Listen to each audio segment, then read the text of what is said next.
Hello, my coding family. How's everybody doing? Good to see you guys. Happy New Year.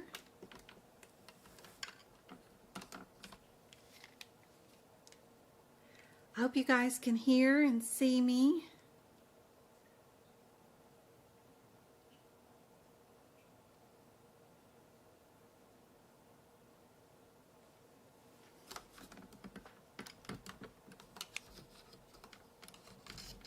I'm trying to set up the Tiki-Talk. See if we can't get it going too. We'll see.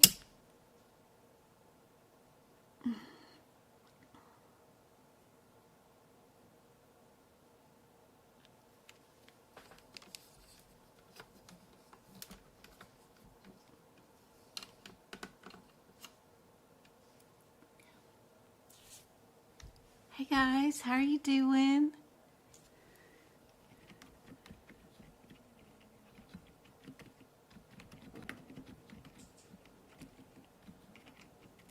Y'all can hear and see me okay? How's everybody doing? Thank you for the likes already and the taps and all that goody stuff.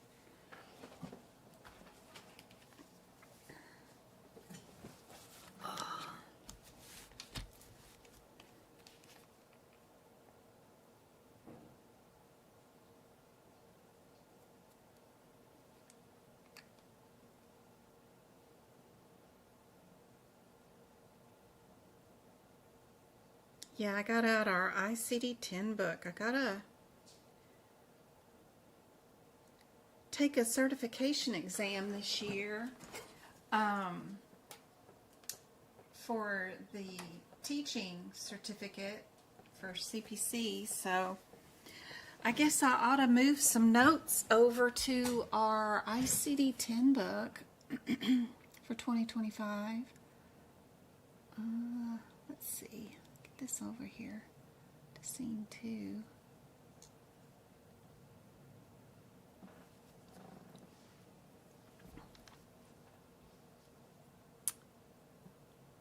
Happy New Year. Hey Go-Kart, good to see you. Hey Jane. Hey Letitia, good to see you. Hey Julie.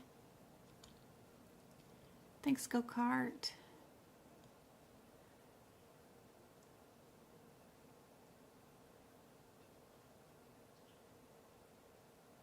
Happy New Year. Hey Yasmin, how are you doing?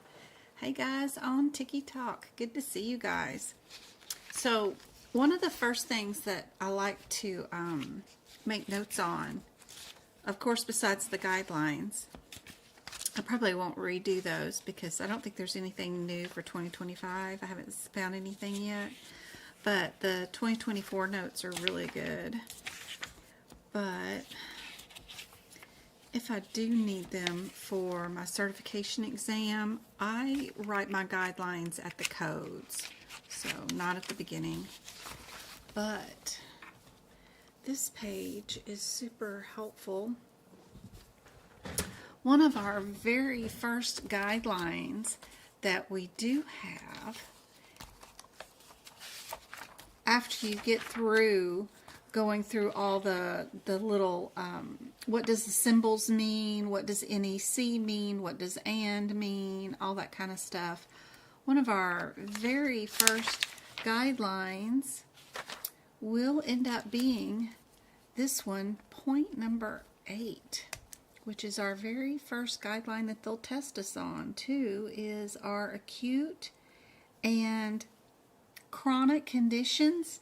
It's just 2 sentences long, this guideline. It says, if the same condition is described as both acute and chronic, and separate sub-entries exist in the alphabetical index at the same indentation level, code both and sequence the code acute first. So what does a separate sub-entry existing in the alphabetical index mean? What does any of this mean? When I go through my guidelines and I read them, I'll go find examples of what in the heck they're talking about. I'll define every word in each sentence if I don't know what a separate sub-entry existing in an alphabetical index means. I'll go figure it out. So what they're talking about is this index right here. This particular index is called our alphabetical index. And they're talking about this sentence right here. This is the guideline. It's called the vertical yellow and line that appears in the second and the fourth indentation throughout the index. That's why this yellow line is in our alphabetical index. It's only because of this one guideline right here, the acute and chronic. So an example of what they're talking about is if an entry exists, and this is an entry like abduction, any one of these words, abnormal, that's an entry in the index. One of our first ones that I know of pretty much where it might be is cystitis, right? So what I like to do is go look up that word, see what page number it's on. We'll go look up cyst what?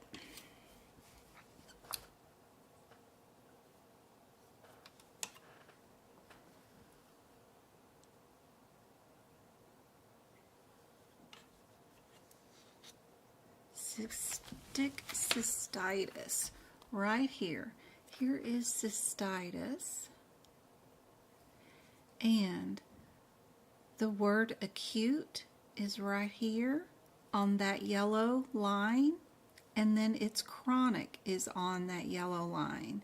If the acute and chronic do not show up on the same indentation level, on the same here and here, like if chronic is here and acute is here, then you can't do it. You can't code them on the same day. Anyway, this page number is page 117. So what I'm going to do is I'm going to go back here and I'm going to make a note about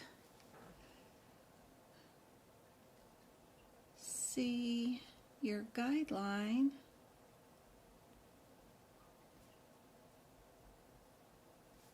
on page G5, which is our original guideline where all this came from.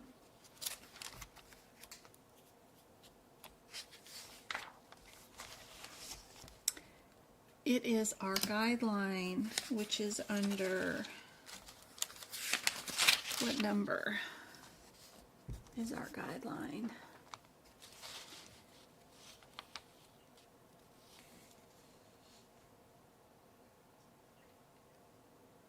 It is IB4.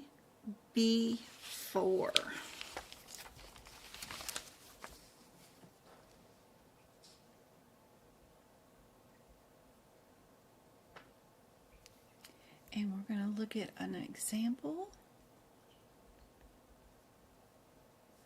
Cystitis. It's on page 117. So that I know that guideline coordinates with this sentence, which correlates with whatever's on page 117.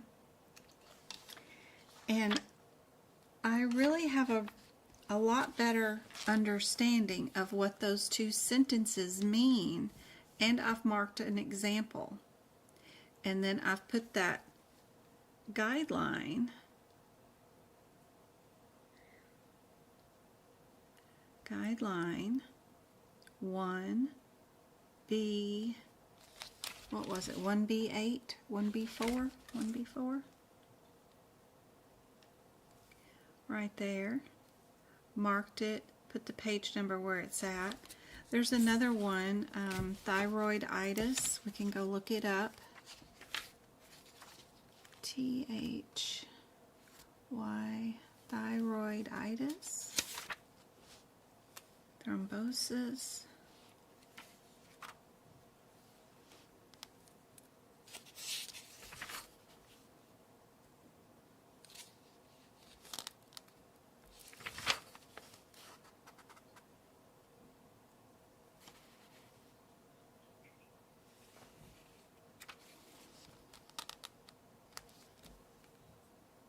thyroiditis is another one. That's on page 343. Put another example over here.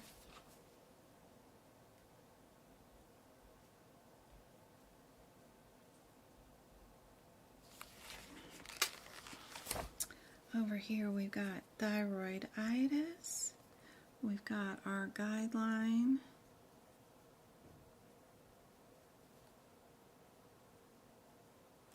B3,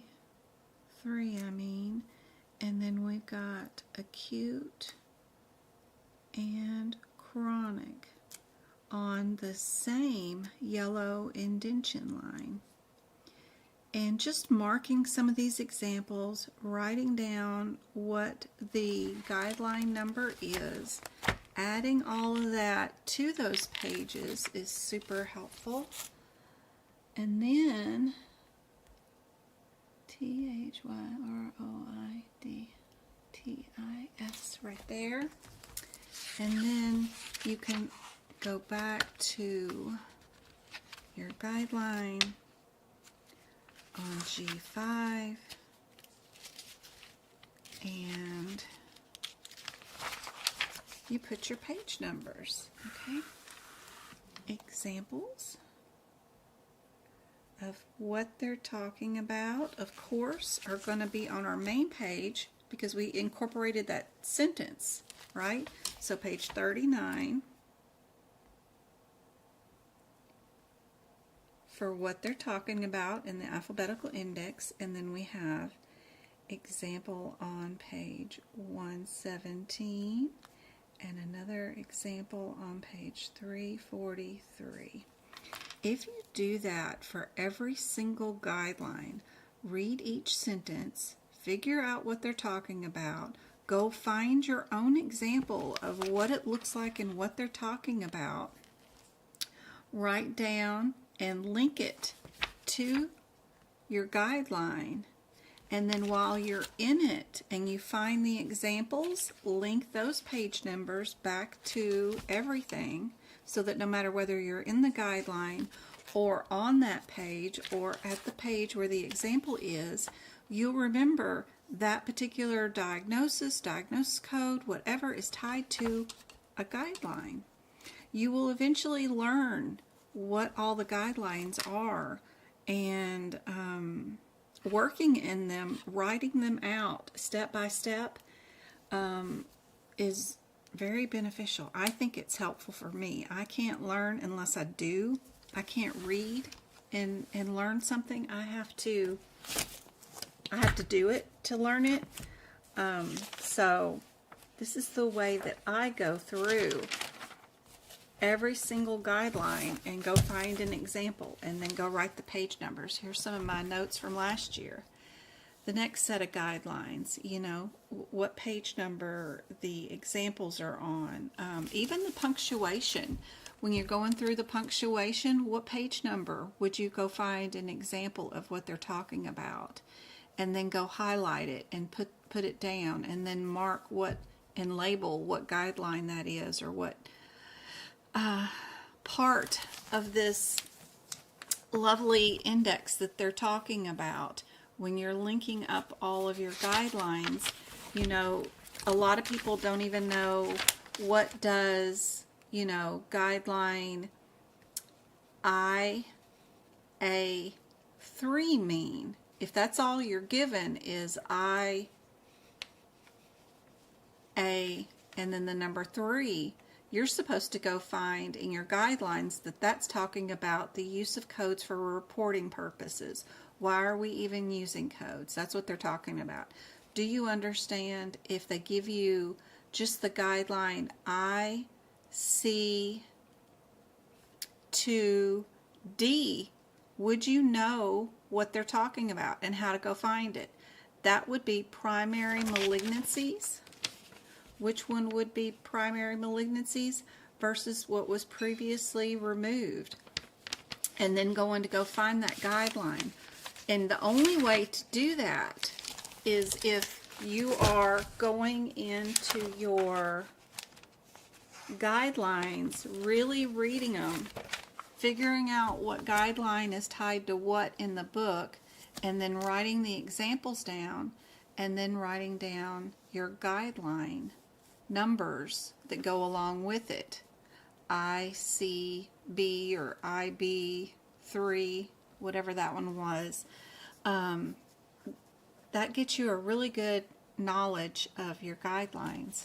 It takes a lot of time, but there's only like 10 guidelines really that they do go over and that they're constantly wanting to make sure that are on the exam for sure. We know that acute and chronic, of course, is going to be on there. You know you're going to have burns. You know you're going to have some sequencing for your external causes, so be sure to know those. Your diabetes, your dependency on drugs. I've got a list of the top 10, and if you go through and at least start out with those, that is super helpful. Super helpful. The external causes, I like to go to my external cause index. You know you have like 4 or 5 different indexes up here. The very first one is alphabetical, of course. And then we've got our cancer ones, our neoplasm index, right? And then we've got our medicines. And then we've got our external cause index. And this one's crazy because you're supposed to keep up with the sequencing of like 5 different things, you know.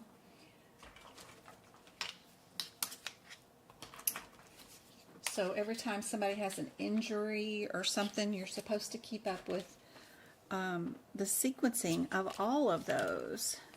So what I like to do is just write it out, because I can't never remember which one comes first, second, that kind of stuff. So I make a color code for them.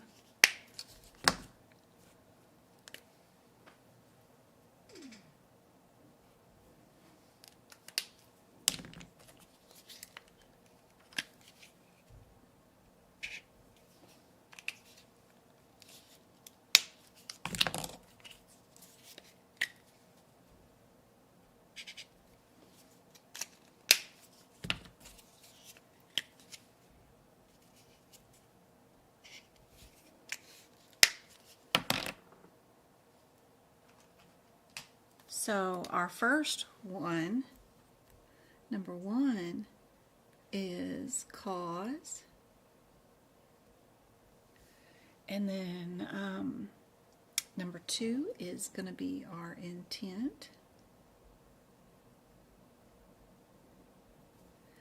Number 3 is going to be our place that it happens at. Number 4 is going to be our activity. And number 5 is going to be our status. One key, cool, important thing to do is to always also color code them after you've done that, right? We're going to go to our external causes inside that right here, and we're going to highlight the items by those same colors, and it doesn't take as long as you think it would, but of course accident is going to be the intent, right? So these codes are all blue, and we'll go through here and do all the blues, right? Now the next color you might find see, we're going to have, let's look up the word. After accident, we get through all these accidents, we're going to have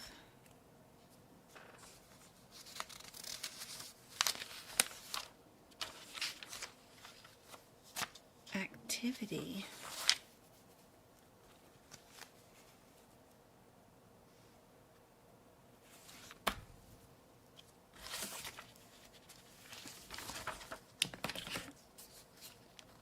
What were we doing? We were mountain climbing, right? Those are all pink, right? So we'll just pink highlight those really quick. Yep. Then that way I know this one would be the fourth code that we would use in an injury, right? The place that it happened in, at home or at work, status, were they a volunteer or some other thing. That's going to be the fifth thing that we diagnose as code. That way we know what order that they're going to be in, right? Activity will be all pink. So that's super helpful. Then I take it a step further. After I've highlighted the codes, based off of that, we can only use external causes in the chapter 19 and chapter 20. So, chapter 19, I'm going to write these again here because this is where the actual real codes do start. When I find the number here, I got to go check it, you know, back here in the tabular list. Well, I'm going to rewrite this here, and then I'm going to write it for chapter 20 too. So I've written it 3 times. It's helped to reinforce the memorization of which code goes first, which code goes second, which code goes third, that kind of stuff. This one, chapter 20, I'm going to add one more little alert from our guidelines that's going to say never coded first.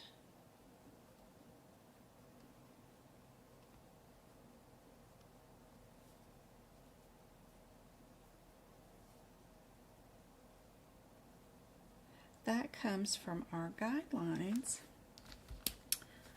that chapter 19 can be coded first. You know, what injuries. These will be under what happened. What happened? Did they have a fractured leg?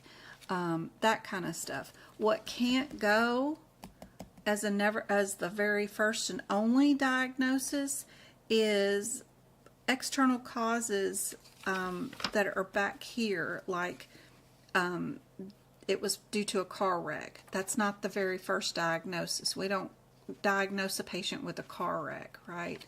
The activity that was happening.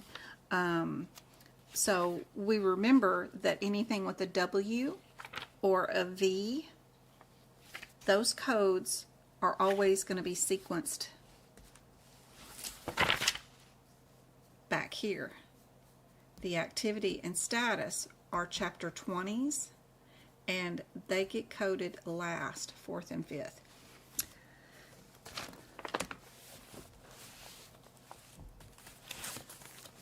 And that's going to be from our guidelines from page around, I think it's around G6. Let's see, coding encounters for hurricane, yep, aftermath, right here.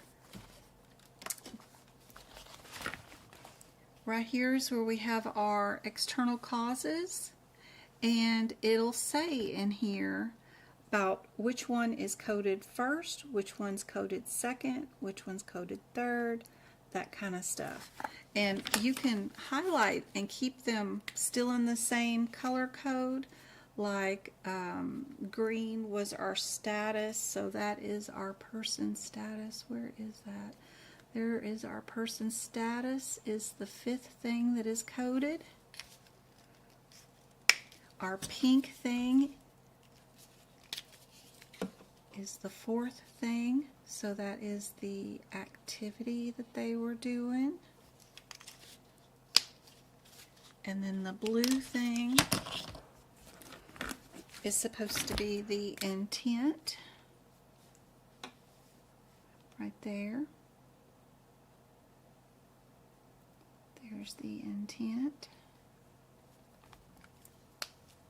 Our yellow.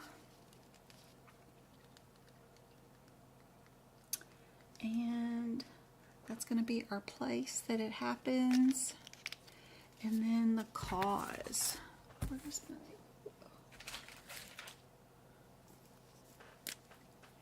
The health condition that happened is the first thing that is coded. The health condition, the first thing.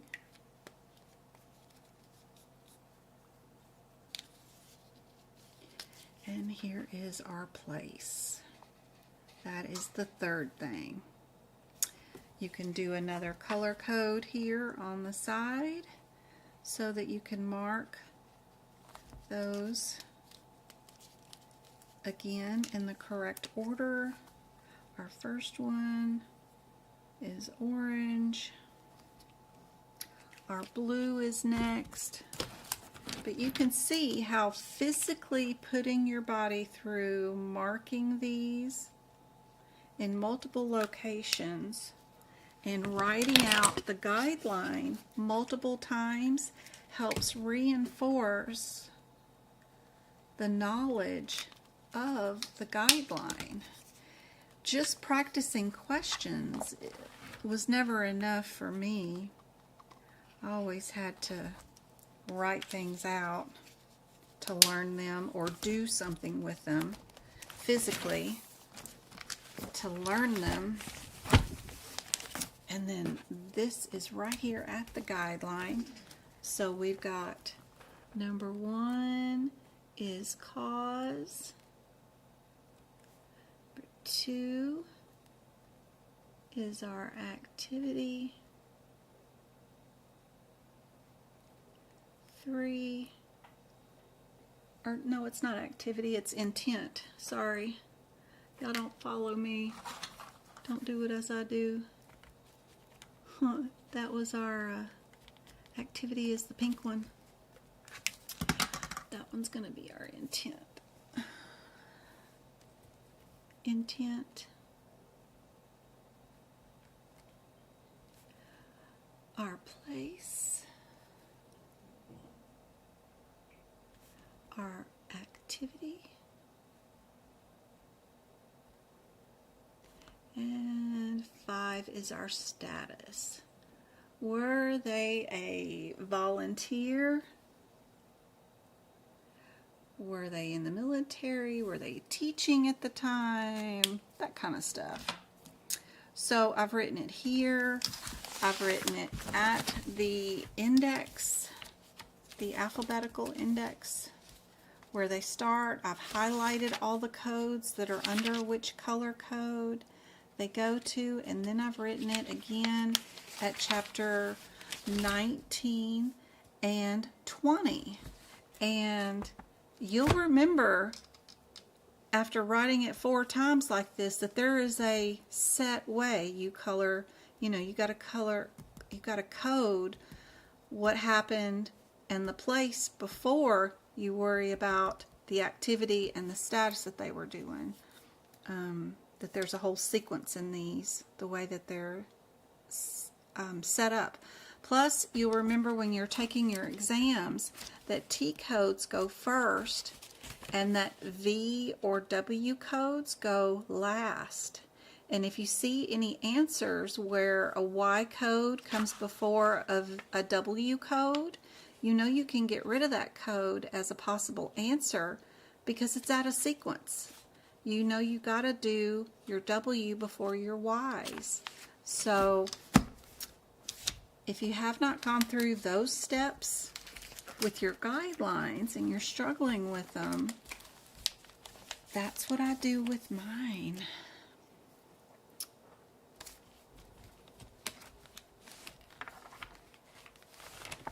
Oh, these books. I got to do something about the tail ends of these things. I haven't gotten my straps and put them on. I got to fix those so that they're not unraveling all over on me. I finished 200 cases of the Practicode. I have those posted if anybody's interested or is working in Practicode. That is up on my website now. If you have the Swan membership, where am I going to be at? I am looking for, not that, but I'm looking for that. And we're going to turn that on for our practice questions for today. And then I've been working in the 8th course that I'm taking through AAPC to become an AAPC instructor. Too fun. Been listening to the Autonomous Educator, the personal values, life experiences, and achievements of adult learners. I don't know. They're doing a lot of fancy stuff in their course. So hopefully I'll find something in there that will help you guys out. Let me check up on chat while you guys work on your first question for today. Let me get TikTok where they can see the first question. There we go, guys. E&M is always fun to do. Gotta love it.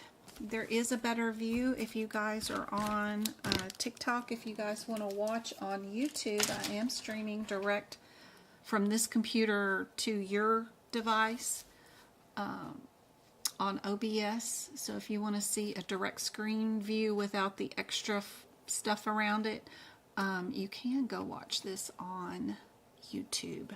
Same name, Medical Coding by Jen. It's just streaming free right there on YouTube. Let me check up on chat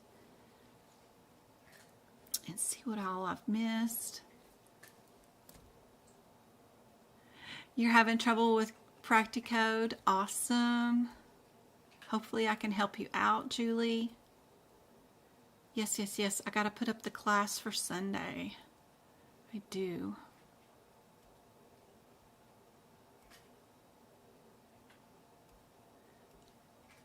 Kate took her CPC exam on the 28th and she passed.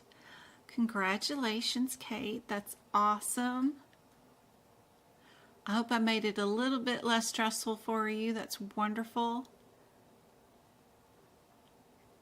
Absolutely fantastic.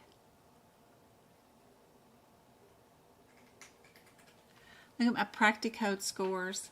Ooh, I'm boasting here if I show this off.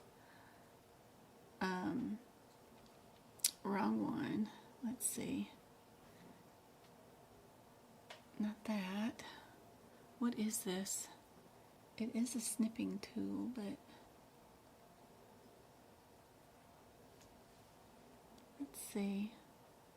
Let me just add another window capture.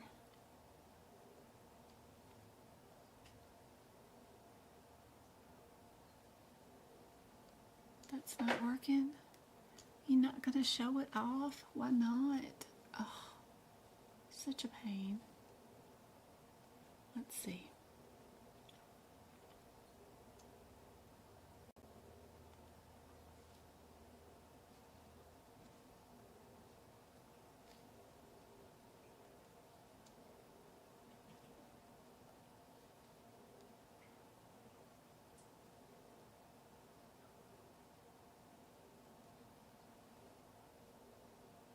You're just not going to show it off. That is not nice.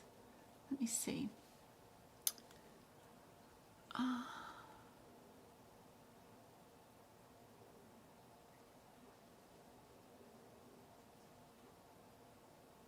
What is that under? And then I'd have to go open it up.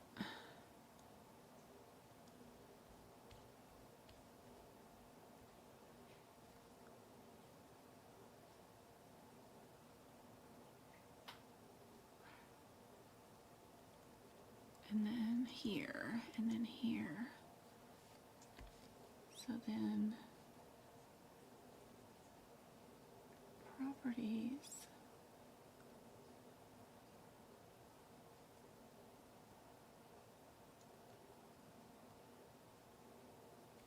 No, it's just not going to work.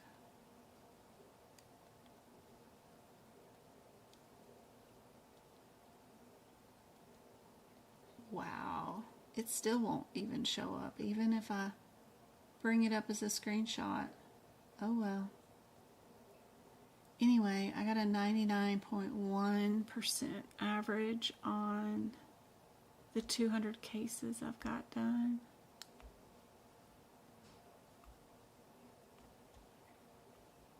Too crazy. All right, topic question was doing Practicode because I was doing it was a colon scope. Enter the cecum to the sigmoid. How would you know when to change the colon scope to a sigmoid?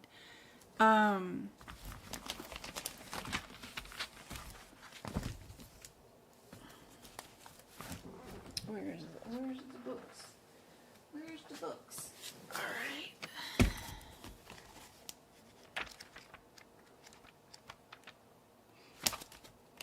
Digestive.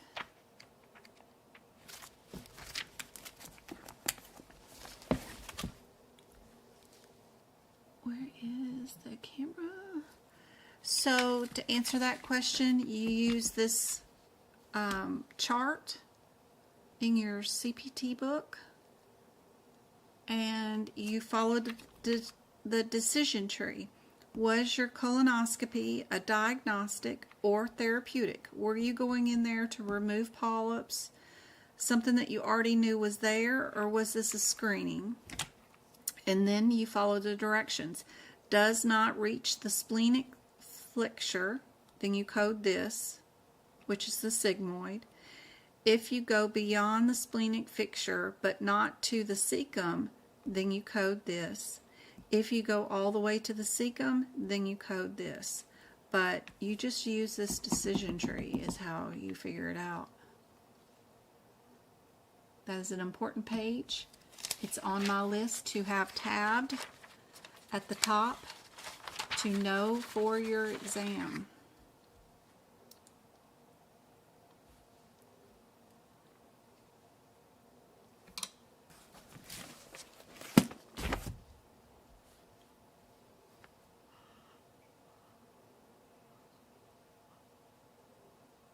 Hey Lighthouse, good to see you. You're welcome.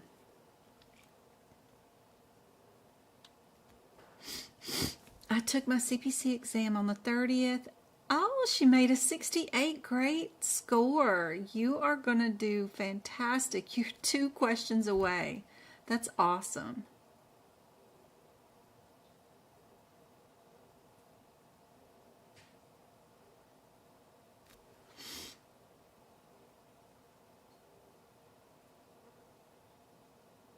Yeah, I could paste the picture into Word. I'm just surprised the freaking thing won't show. It's kind of crazy. Kind of crazy. Oh my gosh.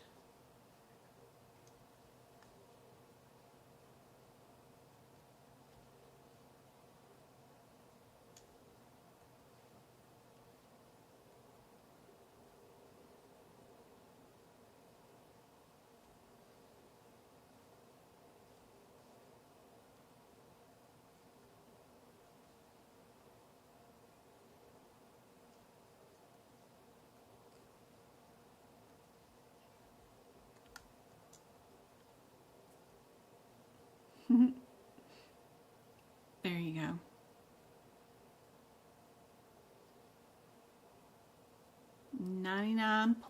.4 on CPTs. The only thing is sometimes I keep putting in the E&M visit code in the wrong spot. You know, they have a spot for just the E&M codes, and then they have a spot for CPT codes. Well, I keep getting those and forgetting to put the E&M in the right spot. I don't know. Whatever I'm doing, I'm putting the E&M in the CPT code spot, but not putting it in the E&M CPT code spot. So that's why I don't have 100% accuracy, is only because of my own mismanagement of my keys and putting stuff where it doesn't go. Anyway, it's too funny. Anybody know where the right chronic inguinal hernia would go? Is that a chronic, an acute illness, or complicated, or what level visit would you use for this? Do they have any other conditions that would elevate this? Was there a decision for surgery? That kind of stuff. What level visit would you use for this office visit?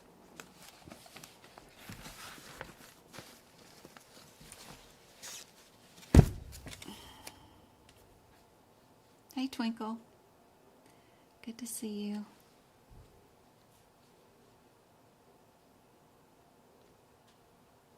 Happy New Year's. Everybody saying C? Perfect. Yep. We've got our decision tree. We've got our chronic condition that is exasperated was a moderate. We had no data looked at, which was straightforward, minimal, none.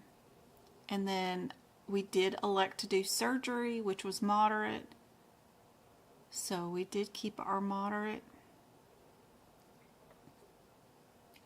What about this one? If we are doing a cardiac stress test, are we a 15 or a 16? It's been real interesting. I had a few cases in Practicode that had utilized the 26 modifier with like x-rays and stuff like that and echoes, and I'm trying to see what in the note would make the 26 modifier appropriate, because they're all ER visits, but sometimes they'll want the 26 modifier and sometimes they won't. And if you look at the top of the operative note or the radiology note, if it was ordered by one physician but read by another one, then you usually get to pick that 26 modifier.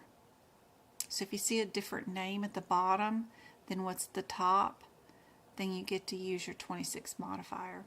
But if it's all the same name, then it's all included, it's global, and we won't use the 26 modifier.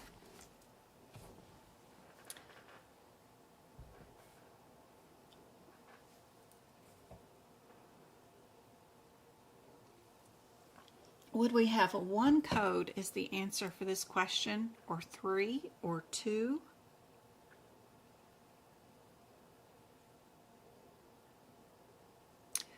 A lot of these codes, the test and the interpretation and the reporting is all included, but some of them break them down like this into different codes. And you got to know the differences between the parent and the child codes and what's included in one, which ones you could add to the other ones, which ones you wouldn't. It just comes from practice. Thank you for the 6,000 taps and all the shares of the live.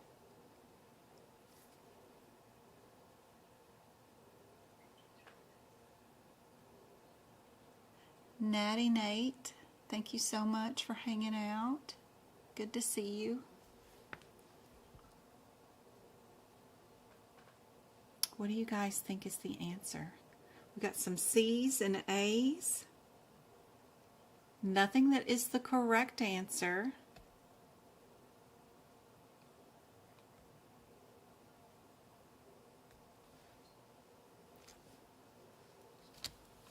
We're going to have to get out the book for that one then. All right.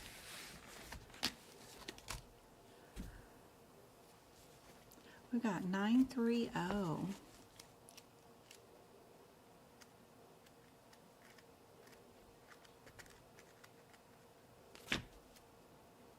930, 15.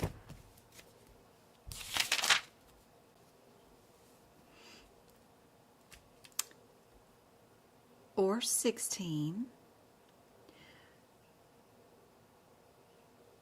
Reading the little bit of guidelines that are written right before these codes is super helpful. Right here. Moving that info to the codes.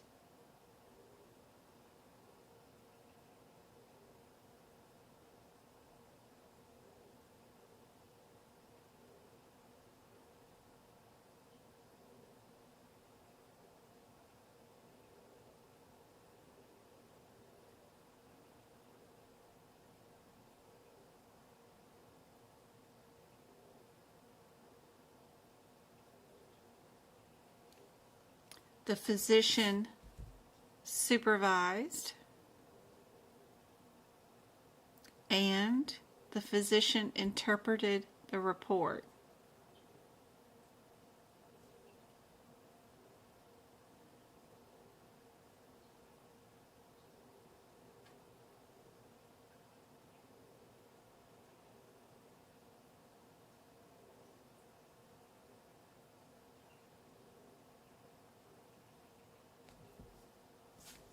So we've got D as our answer.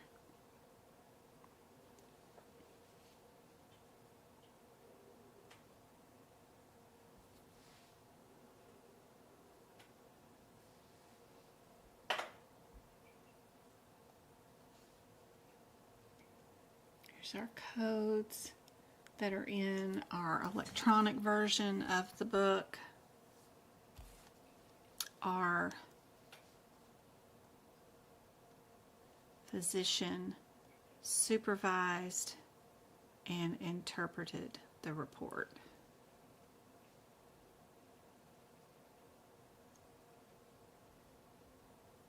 Meaning D is our answer. Missing it by 4 points. Do you know your E&M codes? Do you know them? Like, what is the header for 99223? What is that code? What about 99236? Without looking in your book, just knowing these out of the top of your head. 99223. I've already done that one. 242. Do you know these off the top of your head? I should probably know those. 2, 3, 9.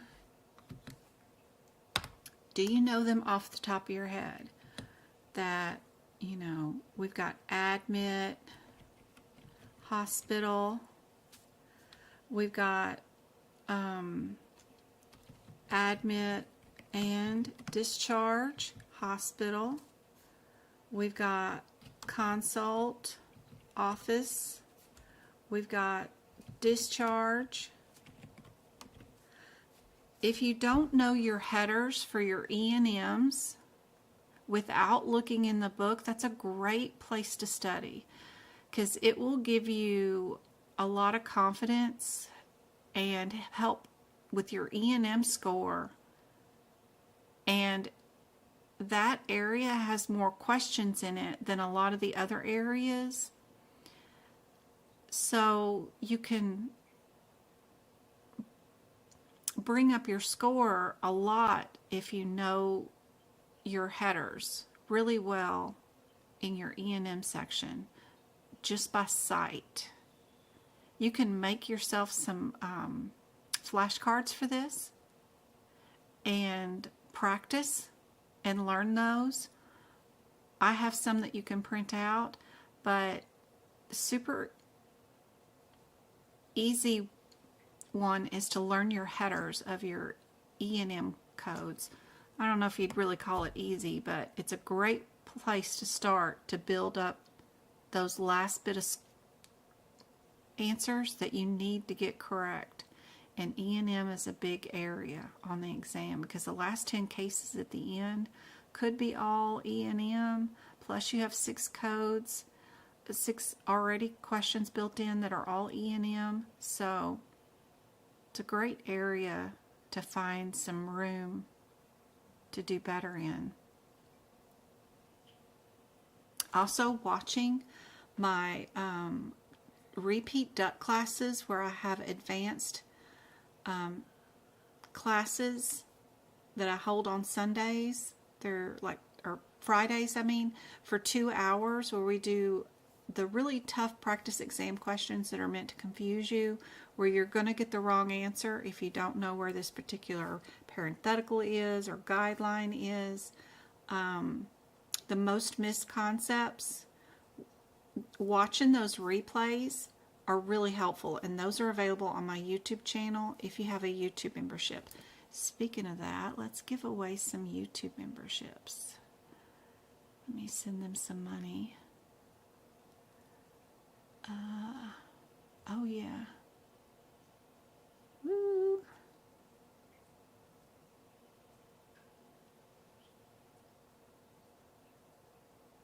There we go. And oh, YouTube's yelling at me wanting a goal too anyway. So yay.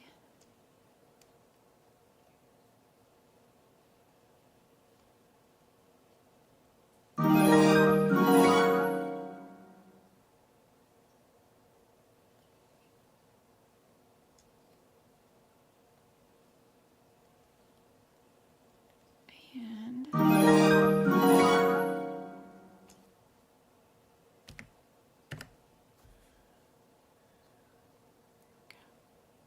let's start that goal. All right, who won? More, Tiffany, Samantha, Amber, you all won YouTube memberships. D2. Yay, I hope those are super helpful. Now you'll get access to all the replay duck classes, the workshops, the podcast.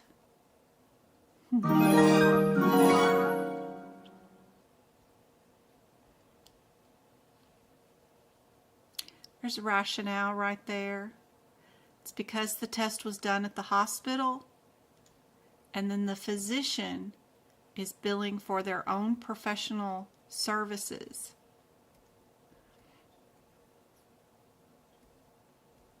We're only billing for the professional services.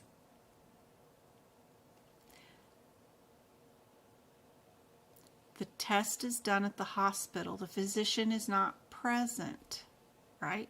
So the physician is just going to read and supervise and interpret the results. And all the doctor did was supervise and 18 interpret. Be sure to get those examples written in your CPT books so that when you see an example like this on the exam, you got it down. Guaiac stool occult testing will be on your exam. Knowing the differences between these codes and their descriptors, what they're testing on, and how they collected the samples are all key points. This question or something very, very similar will be on the exam. Yep, no worries.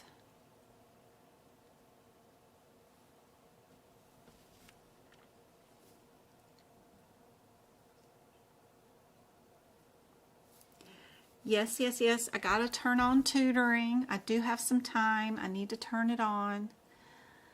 I have workshops and tutoring tab on my website. There is a ton of free info too on my website. Be sure and check it out. Everything underneath the resources tab is free. The FAQ page is free. The blog is free. The shared gallery is free. And there's practice exam questions that are free in the practice area. There's even free PDFs and PowerPoint presentations that you can download. So be sure and check it out.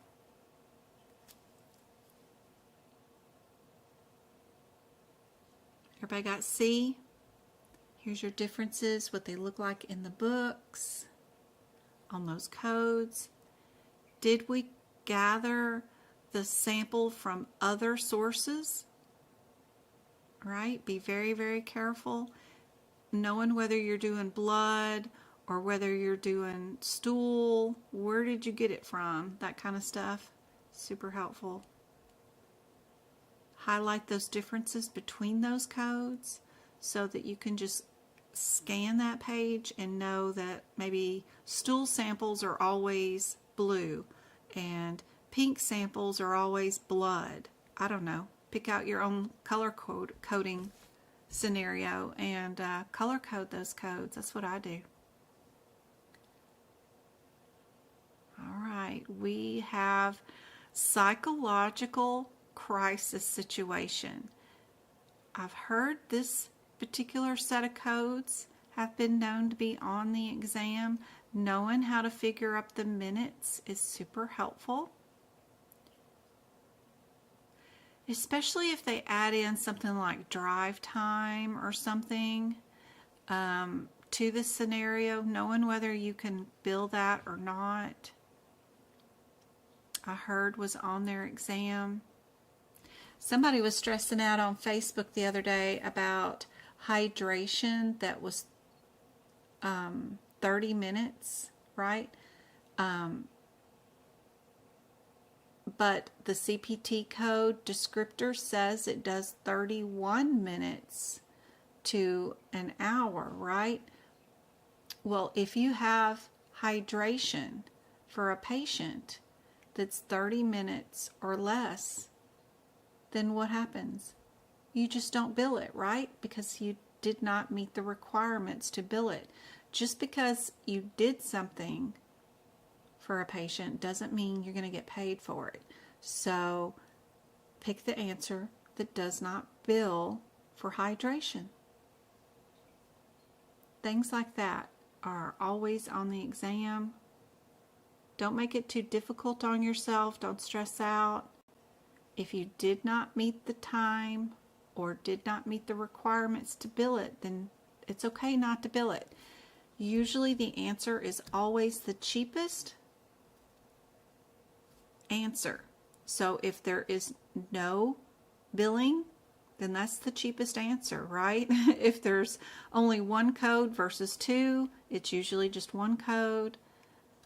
That kind of stuff. For sure, for sure. How do I get fully trained by you? I just see notes and little clips on your website, T.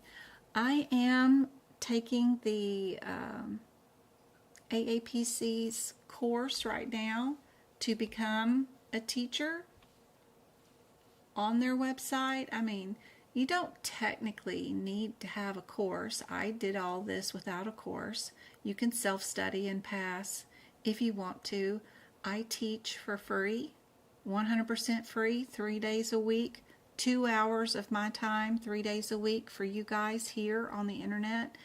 And just volunteer the website, the Discord, and teaching for free. That's the way I prefer to do it.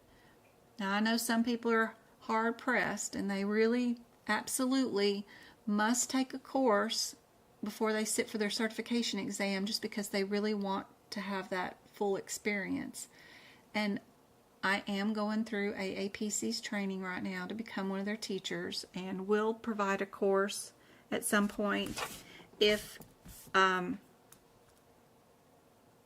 can come to a good ethical agreement with them, because I think teaching should be free. I don't think anybody should be charged for that, but you know, if I can get to a happy agreement with them and be able to do this, I will do a full course training with people. I'm just baby stepping it through the course right now. So hopefully I can do that, but I've taught thousands of people for 4 years now how to pass and get into the medical coding field without any course. And you can do it too, for sure. My preference is for you not to have to buy anything, or, you know, just watch my free lives and copy my notes down when I'm making my notes with me, and or use my website where I go step by step on how to make your own notes. Follow that along and do it for the rest of the chapters, and pass your exam with nothing but free help from me. But hopefully I'll be able to pass a course and give out a course to you guys if you guys really want one and want me to teach or lead it for you. And we have weekly classes or something from chapter 1 all the way through chapter 21 or whatever. We can do that if they're not going to charge you guys an arm and a leg for it. We'll see. I don't know until I buy into this and see what they're going to be charging to see if I'm going to agree to it or not. But we'll see. I'm not here to make, you know, a fortune. I prefer to teach for free. All right. What do you guys think is the answer for this one? Yeah, I get lots of requests for talking at the chapter meetings.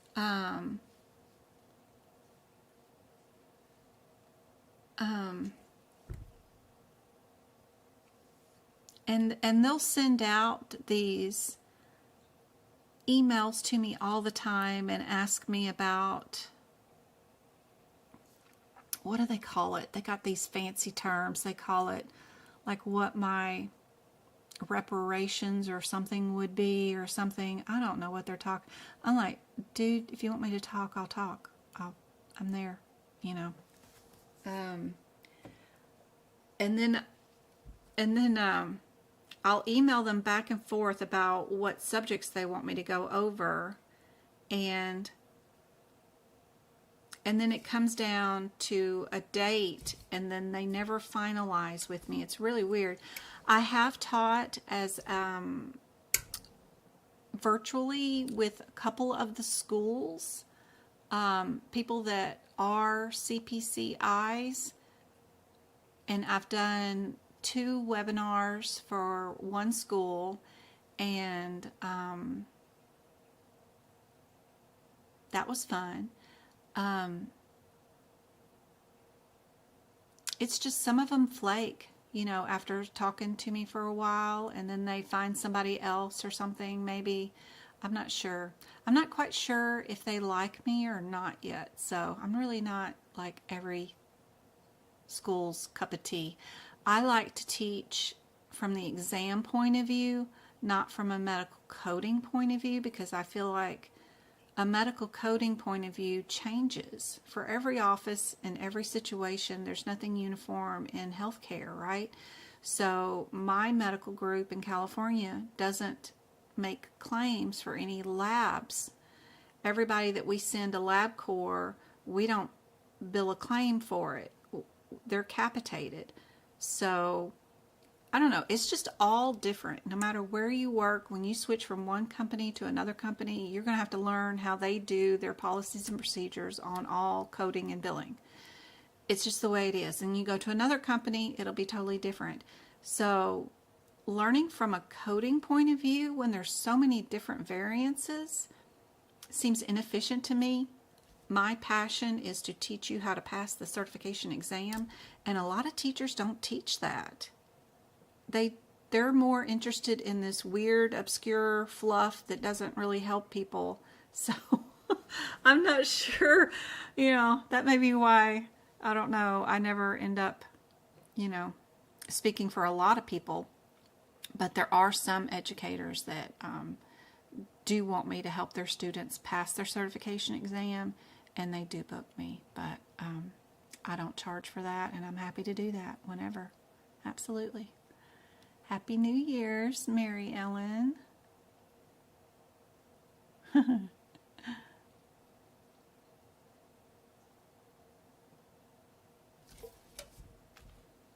If I didn't have you guys to play around with, I probably would end up being a chapter president or something. I always like to dive into things and end up doing stuff, like the parent-teacher conferences and stuff. I always ended up being either, the treasurer or the president or things like that. So, I don't know. I like spending my time with you guys too. This one was A. Did everybody get A? Oops, wrong one.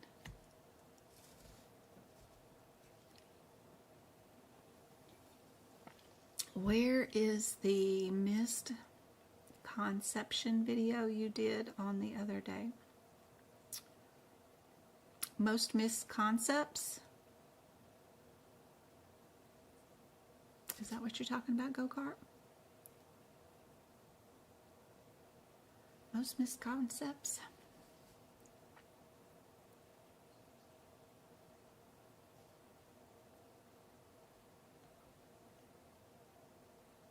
We're not there. We're here. We're here.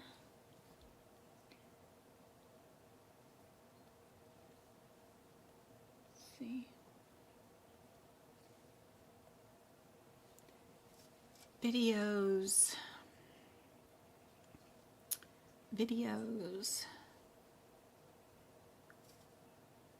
Most missed concepts.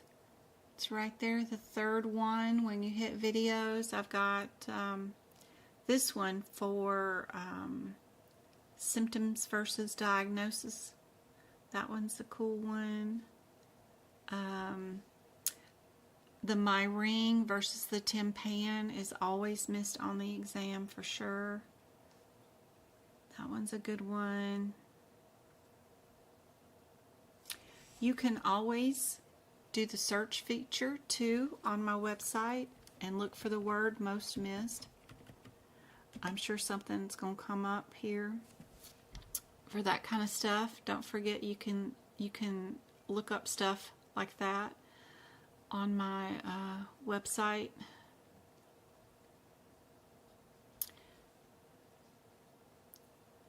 The shorts are usually practice exam questions, which are really cool, fun little short videos. See if you can get the answer right. The lives are the repeat 2-hour live lessons. I got like 4 years worth of those. The podcast where I'm reading out the guidelines, either ICD-10 or E&M. The playlist is a cool area where you can see just anesthesia coding, just cardiovascular, the CPT coding area. The community is where I post pictures or practice exam questions that you guys can do. Really cool community tab. There's a drop down menu right here that's got all the websites and links to everything. The Knowledge Center was a really cool place that I was showing off the other day, that if you go to, you don't even need to sign in to the Knowledge Center, but you can just type in anything like spinal, and then you can bring up any notes that they've written on anything related to that particular.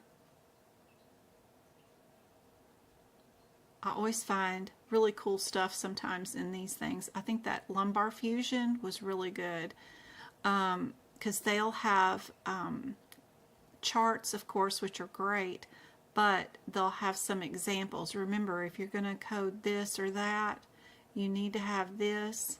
This is why it is the way it is.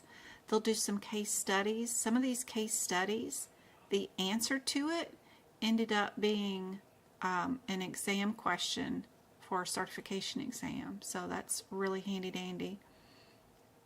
Anytime they have any kind of case studies, pay attention to those. But it's totally free for everybody on the internet, whether you're a member of AAPC or not. That's listed right here in my channel bio here on YouTube. Super cool.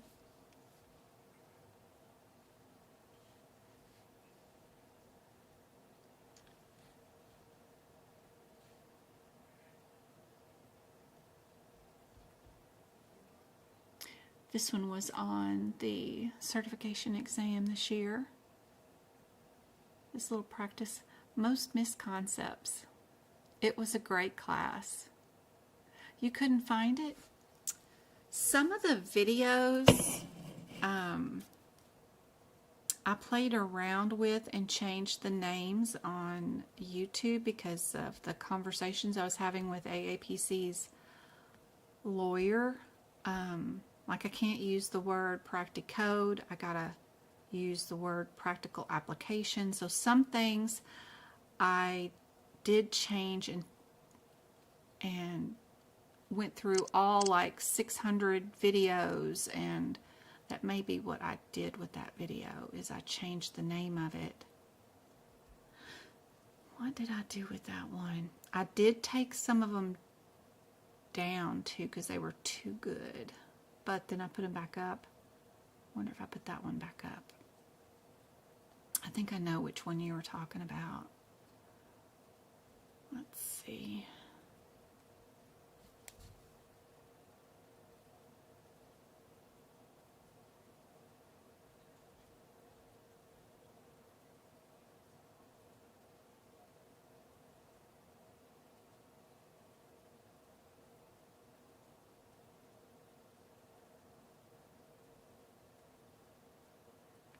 It was going to be under members only too. I think it will, or I changed it over to members only.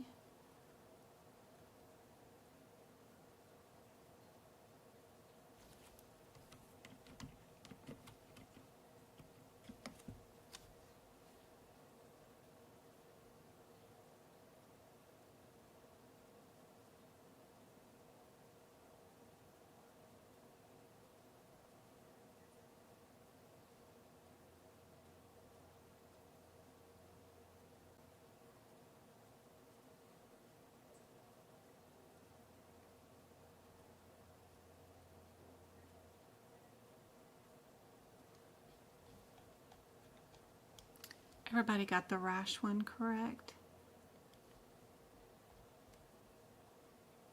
We got hives.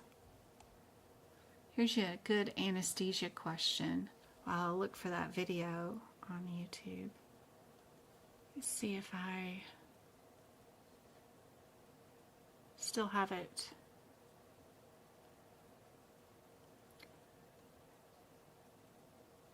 Visibility. If it's still on private or not.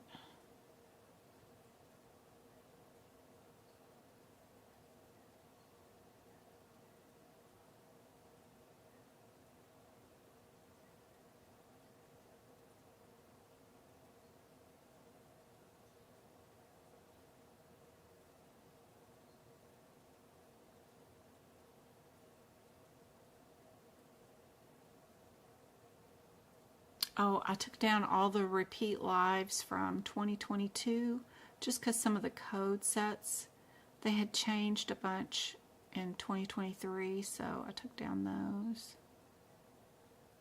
But I don't see that I removed that concept video, but I may have renamed it. I'll have to find it for you. Go kart, see what I did.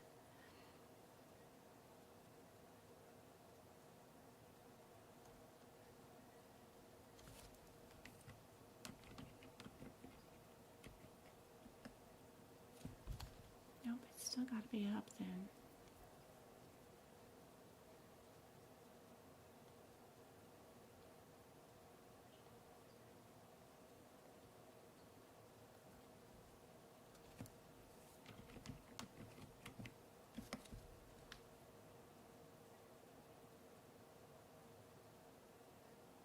Yeah, most misconceptions for COSC, the orthopedic surgery, it's there, but you just have to be a YouTube member to view it.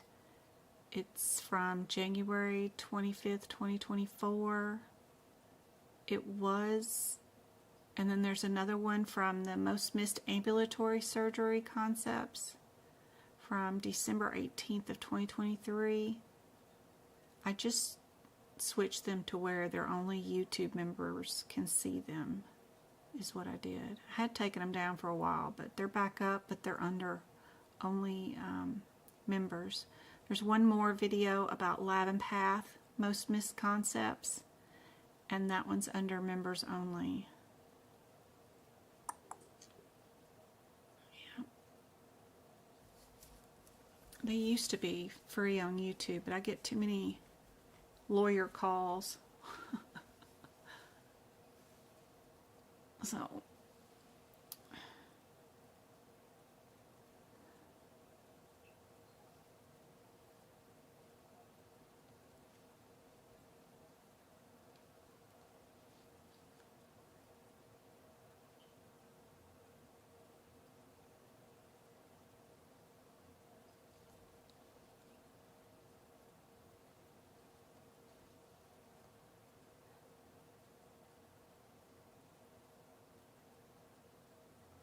yeah, they only have 100 views. It's not very many. I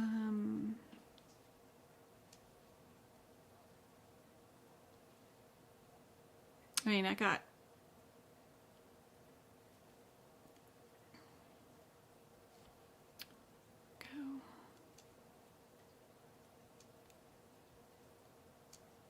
here's what they look like, so you'll know what the videos headers look like. But those are those videos.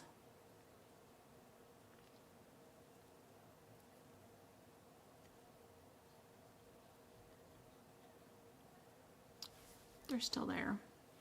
They're just under memberships. All right, we got emergency BLS, RS and H. That's just talking about those ambulance surgery modifiers. Be sure you know where to find the transportation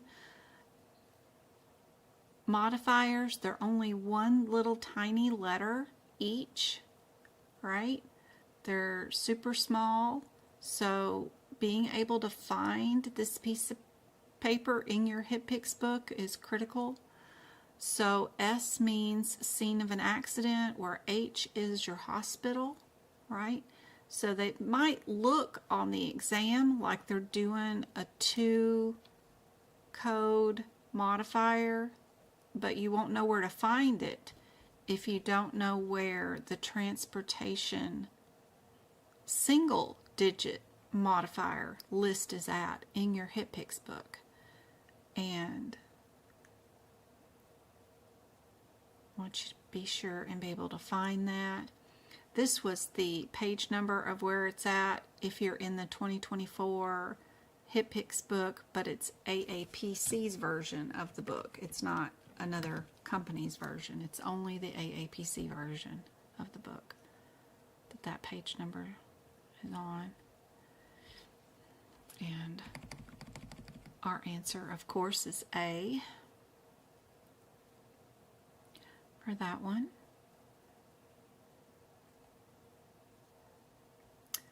What does this vocabulary term mean? Are we talking about right eye, left eye, eyelid, or right ear?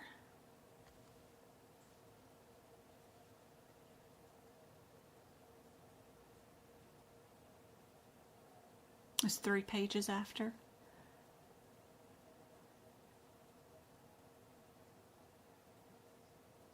What section would you code for XYZ?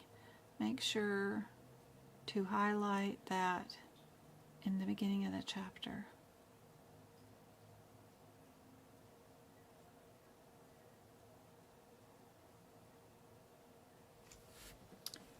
Where is my HitPix book?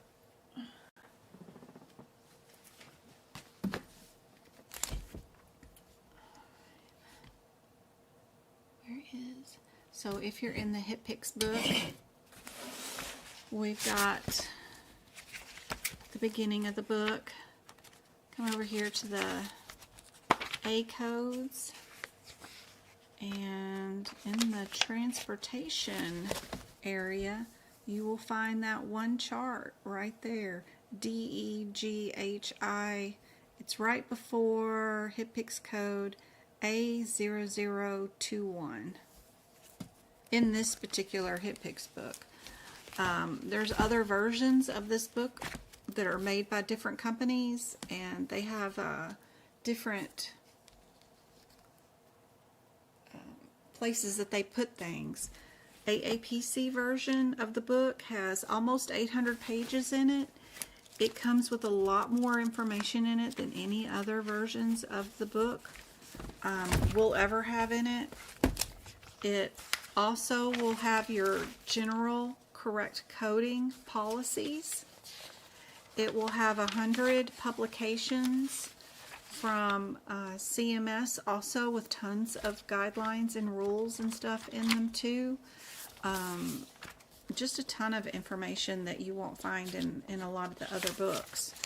But this is still where they're going to find every question in the book can be answered by their own version of the HitPix book, the CPT book, or their ICD-10 book.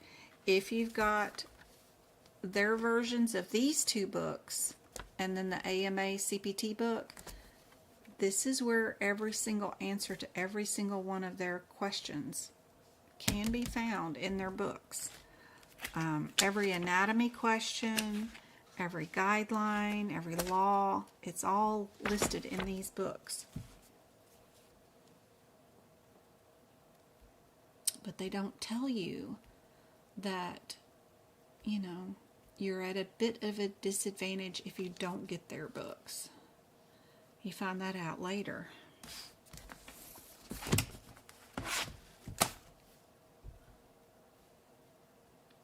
I probably was dyslexic.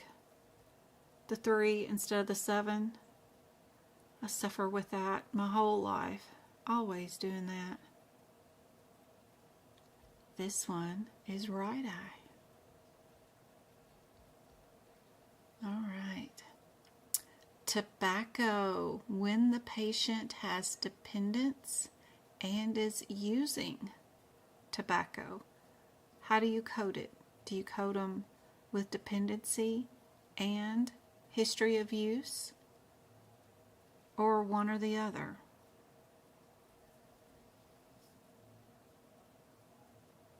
The AMA CPT book is perfect, but you need the AAPC book for the ICD-10 book and the HitPix book. Those are the best for taking an AAPC certification exam. Now, can you pass the exam with other versions of the books? Then yes, of course. Because you can follow along with me and watch my lives and participate in anything that you are missing that is not in your HitPix and stuff like that. You can draw in. Like, if by chance you don't have the transportation codes that I just showed you, I did a screenshot, put it on the screen, then I also showed you on video. You can go back, watch this video, and hit pause, and then write those codes in your manuals. You can add anything you want into your manuals. So everything that you ever need for your exam. I always provide for you guys. And if it all else fails, just write it in there. That's what I do for my exams. For sure.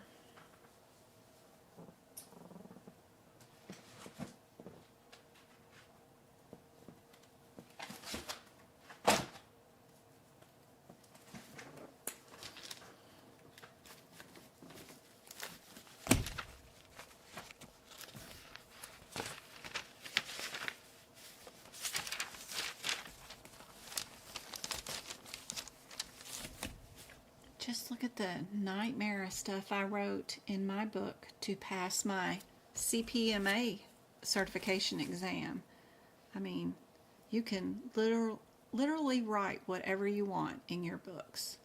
And I wrote down every law, every difference, anything that wasn't already in the books, right here in the front of the books. What are the differences between all the different types of audits? What is the procedures and laws for all the anti-kickback laws, all that kind of stuff? How does it flow? Is anything in the world you want to write, you can write in your books. So don't worry about that.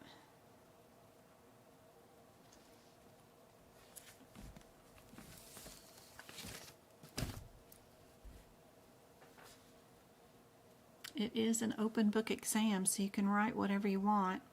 This one, I love this little chart. You can write this chart in your book. This is AAPC's little decision tree that they added into their books to let you know how you bill if a patient is dependent or abuses or uses a particular substance, how you code it. You're only to use one code, and you code based off hierarchy. If they use and abuse a drug, then you only code abuse because it's higher up, right? So I love this little chart. Write it in your book if you want to, and then that'll keep you straight so that you know the answer to that question, which is usually always on the exam. How about this one? If we are doing 2 segments of the lumbar spine, how would you code it? Let's see what my kids are arguing about.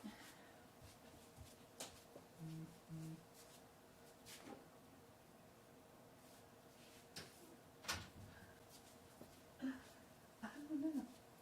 They're playing Dota. Dota.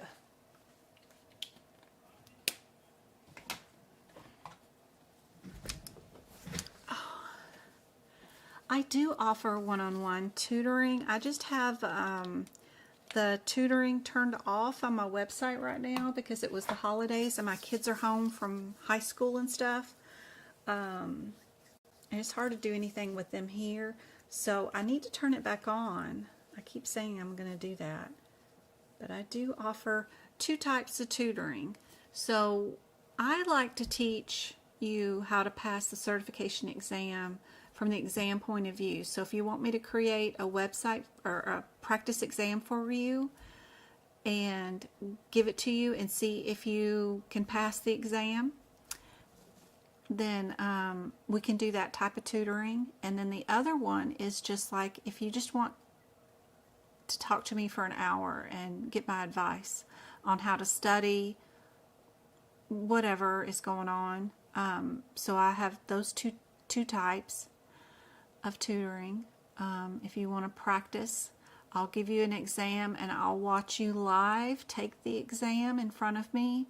You let me know what's going on in your head. You'll go through the books, try to answer the question in the correct time, 120 seconds per question, and we'll go through a mock exam and see if you're ready to take your exam.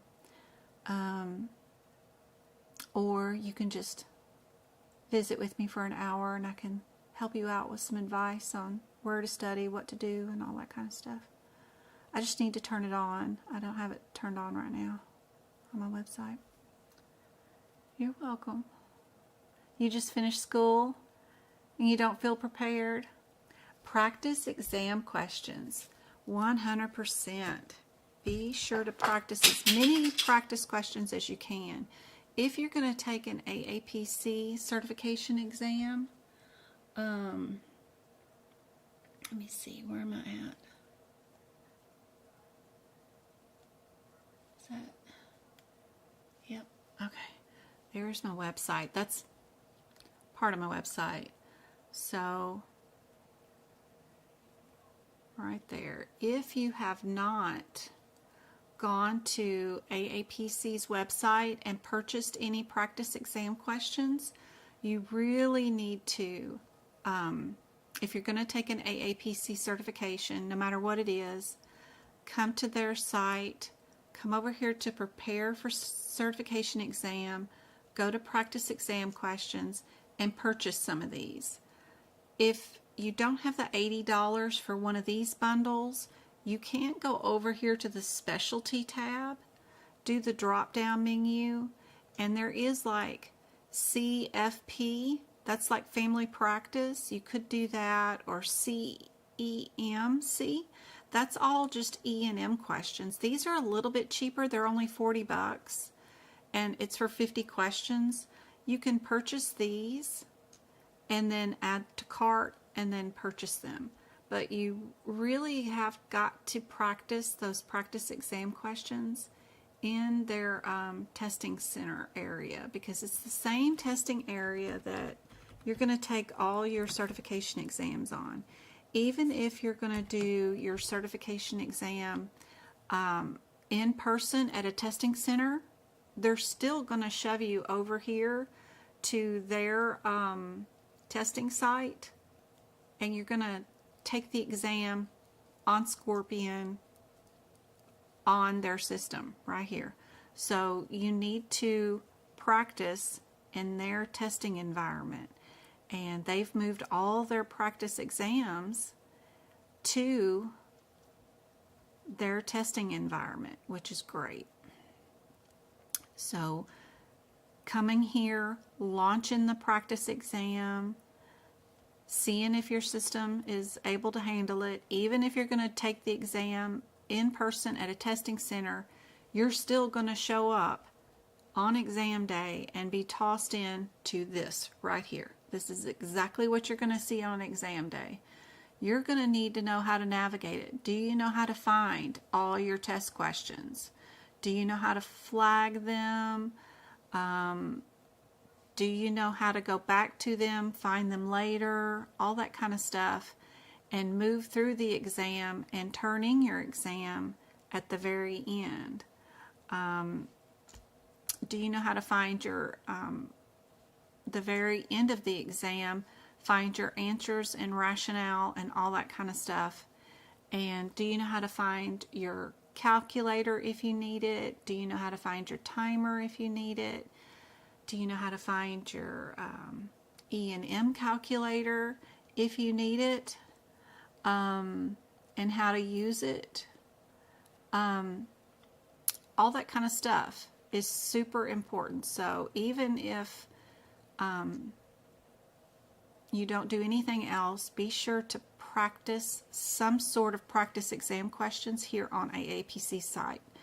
That way, when you get down to exam certification day, you've never not practiced your questions. They're going to be located right here in your membership area after you purchase them under courses and exams. Now, on my website, if you come to medicalcodingbyjen.com, I love Pocket Prep. It's the shaking pill right here. Super helpful. If you click that,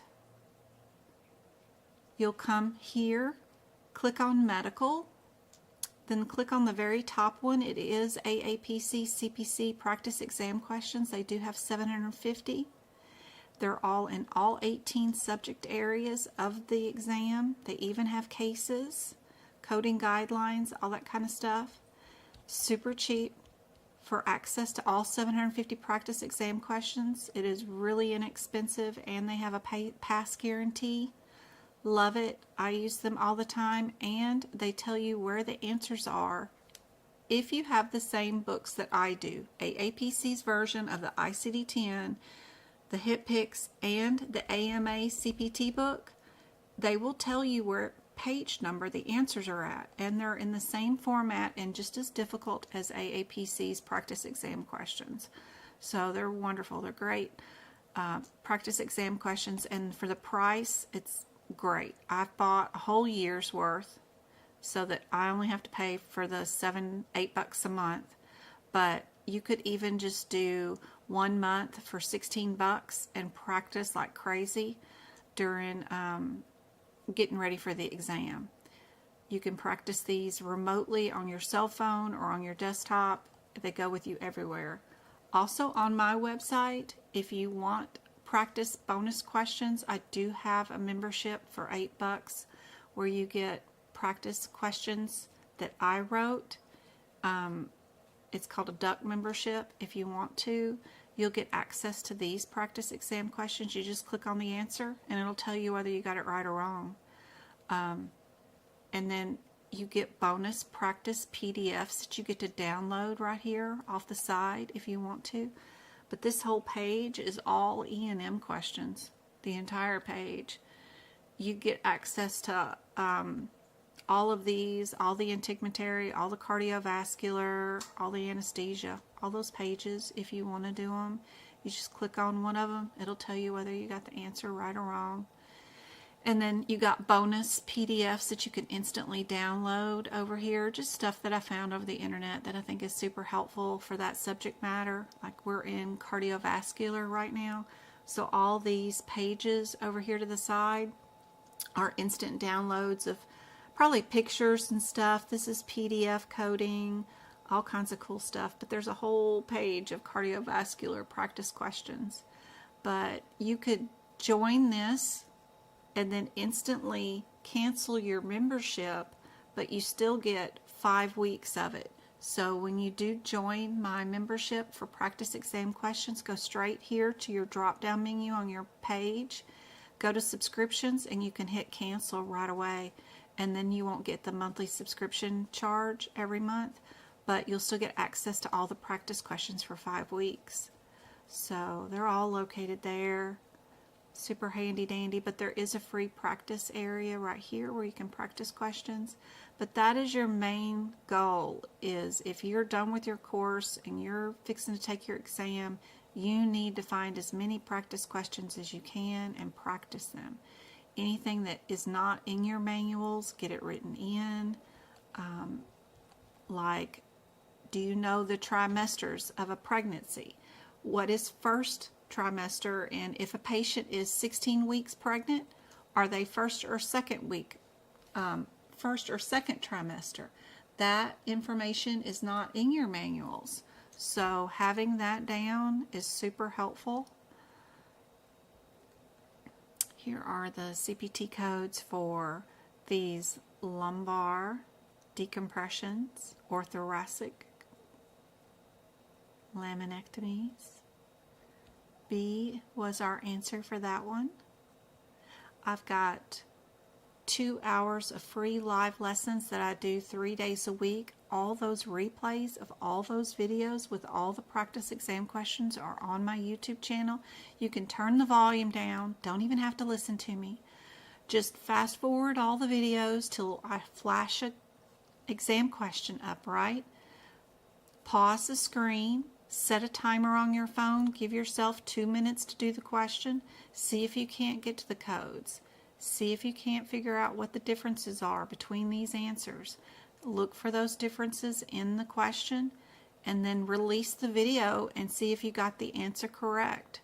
Do that over and over and over again. As many practice questions as you can to prepare yourself to get through 100 questions in 4 hours, and find techniques like looking for similarities, irregularities, and be able to find the correct answer by looking and clearing headers before you even look at CPT code descriptors too. That is a skill that is needed for the exam.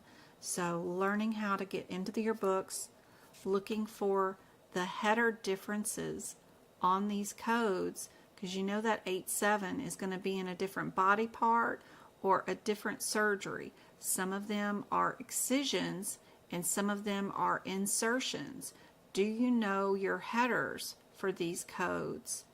Are you clearing those before you worry about your CPT code descriptors? Because if you're just going from answer to answer and just reading out individually exactly what it says at that code number, you won't pass the exam. You got to be able to go look and see that this one is a destruction, where the other two are removals, right? You got to go figure out how to look at the headers first. That will save you a whole bunch. And the only way to develop your own techniques on these questions and how to get the correct answer is to do just as many practice questions as you can. And I know they're pretty expensive on AAPC site. I know the CCO people, they sell some practice exam questions too. I have a list of other educators on my website too, underneath the social media tab that you can find. Rant and Randy is somebody who's also on TikTok who's offered to help tutor too. I sent him a bunch of ICD-10 codes that he's putting on some t-shirts and stuff right now. It's too funny. But lots and lots and lots of practice exam questions. Super helpful. What do you guys think is the answer for this one? What's the website? Is that the AAPC website?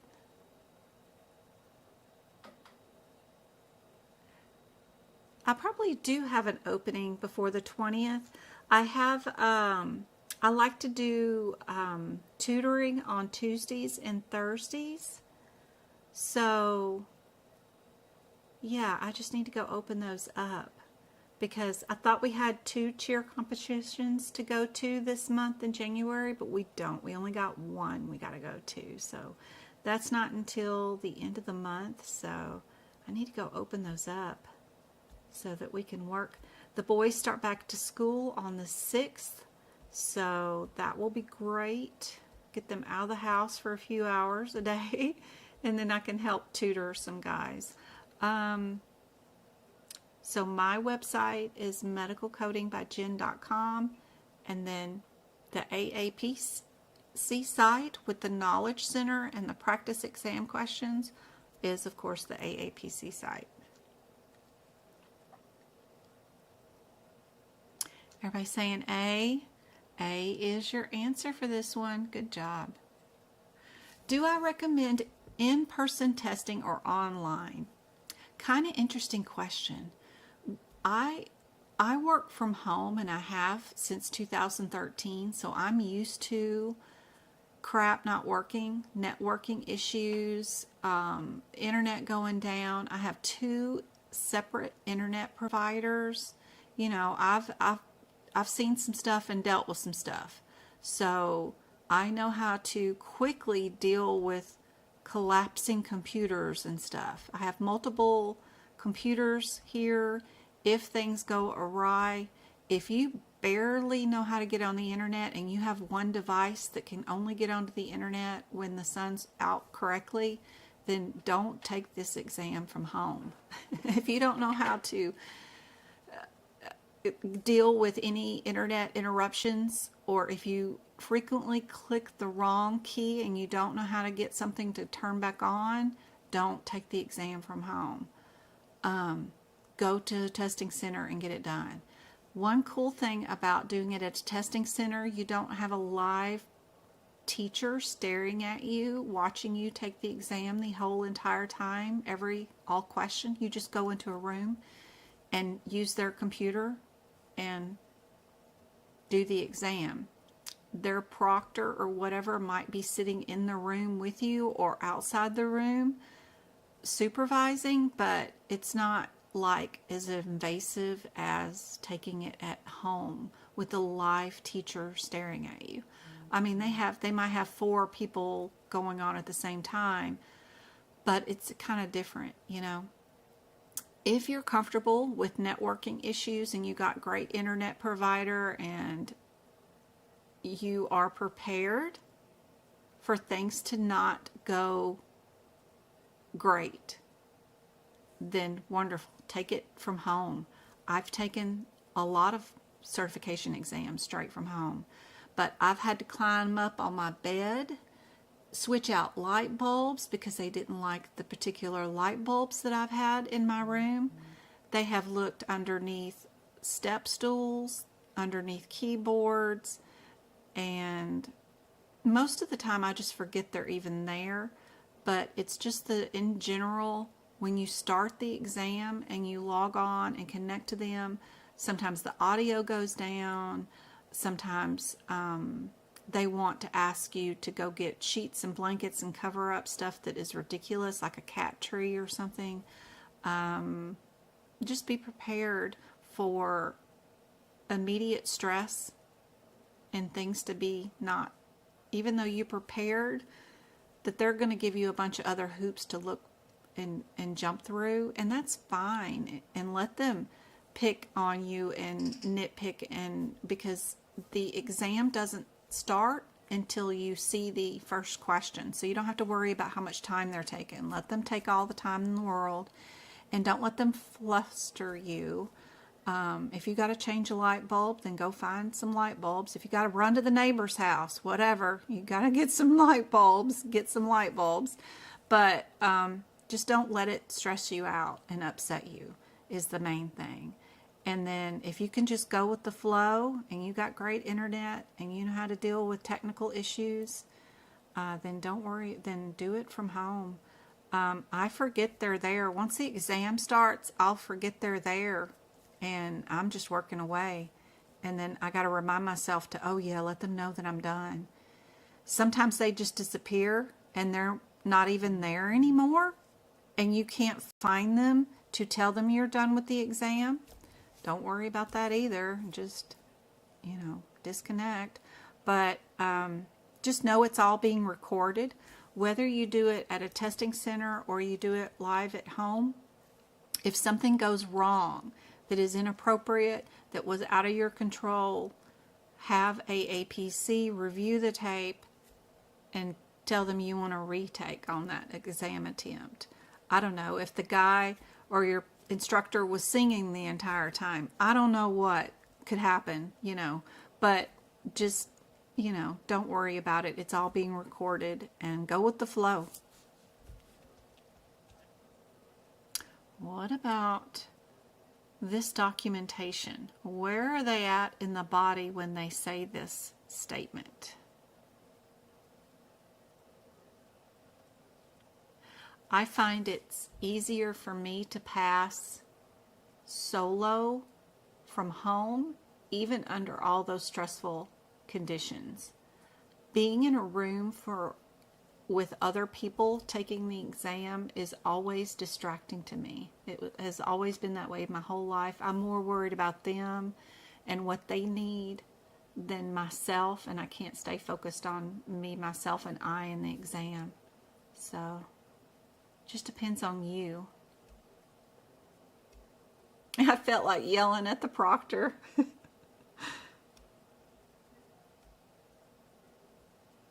Yeah, they may sing, they may eat, chew on ice the entire time you're taking the test. You don't know.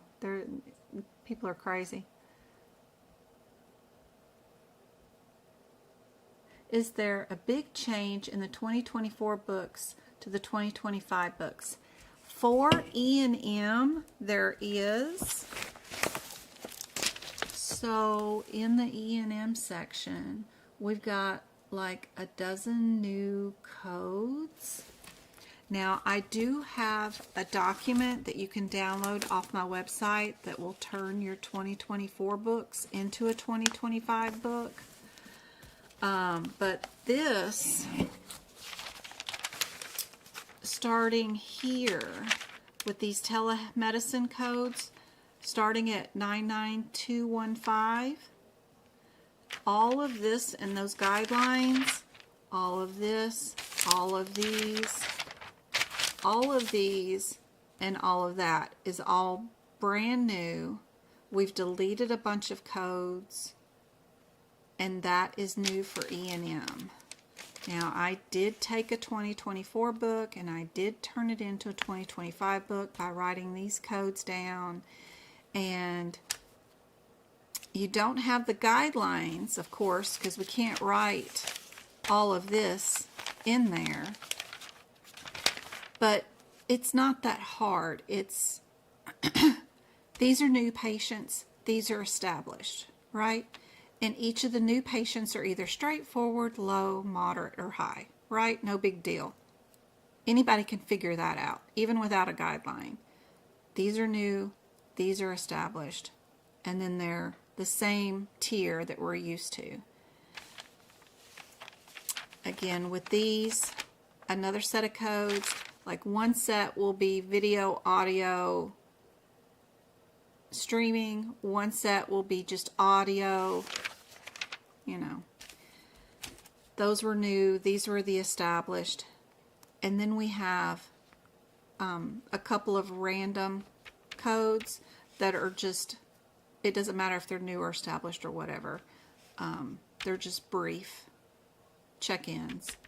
And but it is quite a bit of new codes, but it's not like it's bad. But that's the biggest area of change for 2025. The rest, a random few codes. Nothing like the hernia new update that was big in 2023 or anything else, but that was big. But if you don't want to buy a new book, which is, you know, almost $200, you don't have to. I got a document, it's like 20 bucks. You can download, you copy it, and just turn your 2024 into a 2025. I got it for the ICD-10 book too. Took me 2 days to write them out. It's not that big of a deal, but totally up to you guys. But yeah, there was some changes in E&M.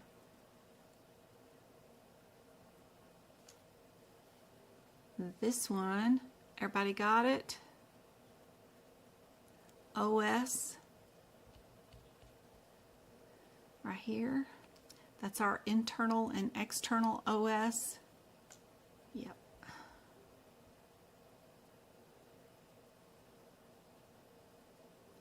These codes are definitely on the exam. Are we a 20 or are we a 25? Looking up those two differences between those codes and then looking to see what the exam question is about is your first step. Get it down to a 50-50 shot first.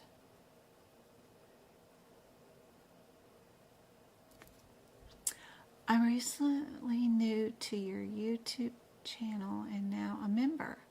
I just got my books a couple of weeks ago. Awesome. Be sure to look at the book prep videos on the YouTube membership. I'll go through the guidelines and did the first 10 pages of all the guidelines for you in the ICD-10 book. And then you can go and do the book prep videos for the CPT book. And I do the first few pages of every single section to get you started.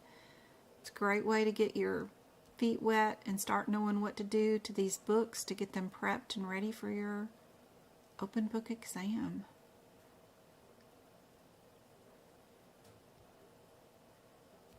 You get them all prepped, and then you just need to practice a ton of practice questions.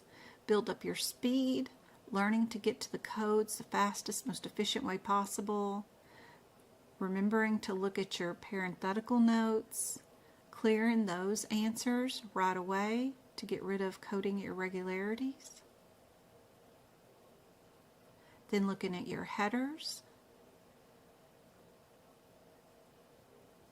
seeing if your question is under which header, clearing those answers, and then out of what's left, what is the difference between those two different answers? Usually is what you're down to.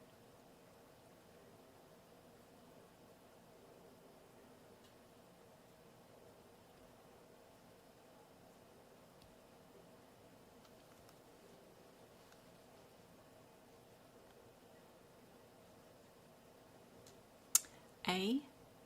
B is the answer for this one, guys.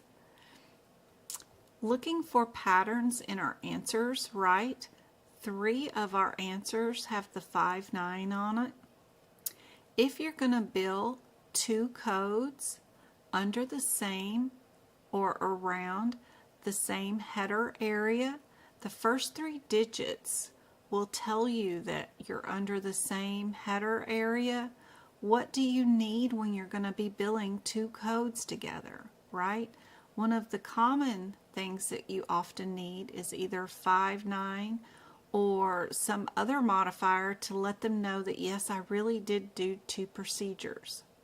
So the 5-1 is for multiple procedures, but is that common to use when they're under the same headers? So that looks like a coding irregularity. Is our 8700 or 20 already bilateral procedure?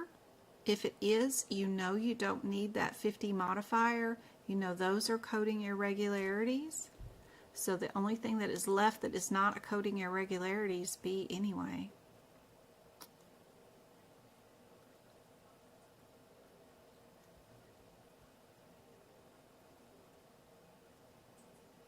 More emotional outburst. Definitely one of these codes are usually on the exam. Knowing when you can times a code, when you don't, is one of the concepts they want to test you on the exam for sure.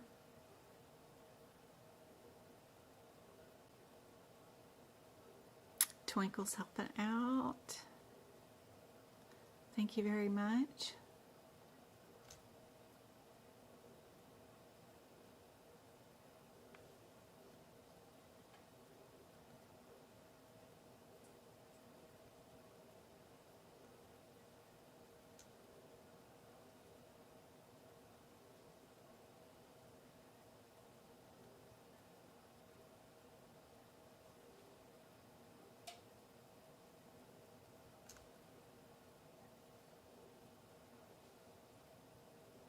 We still got 27 on and 30 likes on YouTube. Thank you so much, guys. We got 12,000 taps on TikTok. Oh my goodness. And Beautiful Soul has been on forever. I hope this is helpful. Ashley, thanks for liking the live. She says D is our answer. If we did 13 hours, how would we bill? We would bill 13 hours. Good job. 12, because this one includes our first hour. Perfect. Allergy injections. If we're allergic to peanuts, what are we going to do? A lot of these allergy injections are based off of the type of allergen. Remember not to pick one that is for stinging, right? Because peanuts don't sting people. So we're not looking for anything that's stinging. It's not a bumblebee allergy. That's kind of helpful. We are preparing a bunch of vials for them to take with them to somewhere else where they will get them injected. Used to, they would bring these in to their primary care physicians where the medical assistants would give these out weekly or monthly for the patient.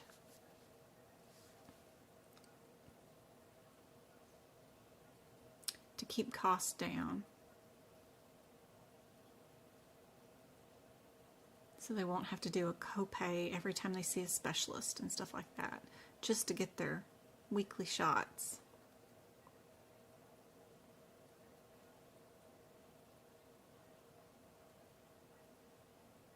Hey MK, good to see you. What do you guys think is the answer?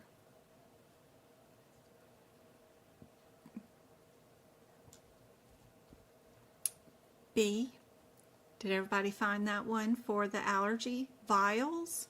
We're doing single dose vials. It was for the immunotherapy.